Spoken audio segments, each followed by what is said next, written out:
Un'operazione di polizia che interessa il settore della prostituzione che voi avete brillantemente scoperto fra Palma di Montechiaro, Canicattì e addirittura la Calabria. Come siete venuti a conoscenza di questa indagine e come è partita?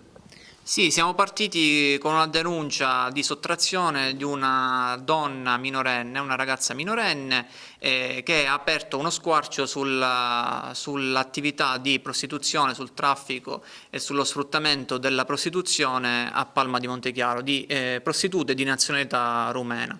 Le indagini coordinate dalla Procura della Repubblica di Agrigento, con la dottoressa Elenia Manno, con il procuratore il dottore Luigi Patronaggio, ci hanno permesso di individuare e di arrestare proprio ieri 3 soggetti, 2 di nazionalità rumena e uno residente a Palma.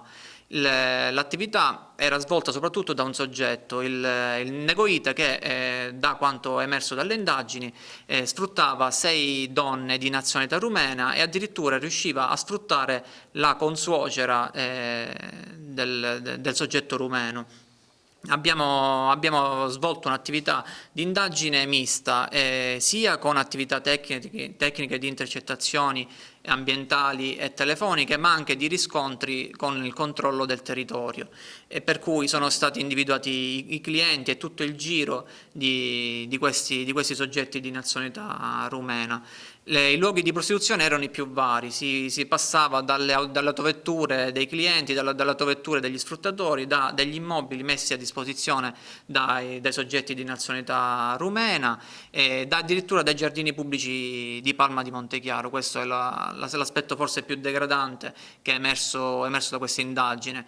Altri casi di sfruttamento della prostituzione sono stati svelati dall'indagine, per cui addirittura un soggetto di nazionalità rumena faceva prostituire addirittura la compagna, sempre di nazionalità rumena. Altro caso che è emerso è di una ragazza, e qui andiamo in Calabria, di una ragazza che è di nazionalità rumena, che sfruttava un'altra sua connazionale, portandola, con la complicità di alcuni soggetti qua residenti a Palma, portarla dalla Calabria, farla prostituire a Palma di Montechiaro ad uso e consumo di cittadini palmesi e comunque anche della provincia di Agrigento, e riportarla in Calabria. Da cosa scaturisce l'indagine? L'indagine appunto nasce dalla denuncia di un soggetto di nazionalità rumeno che denunciava la sottrazione da parte di un altro soggetto di nazionalità rumena della propria figlia minorenne.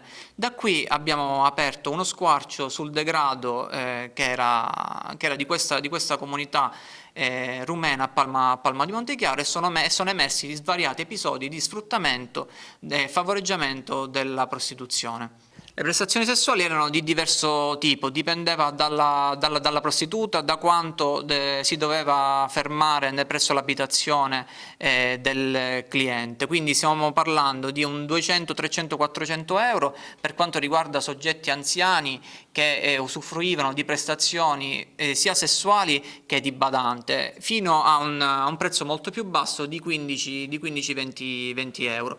Addirittura abbiamo riscontrato casi di prestazioni in natura, cioè soggetti commercianti anche provenienti dall'Interland di Palma di Montechiaro, anche da altri paesi della provincia, che pagavano in natura le loro prestazioni sessuali.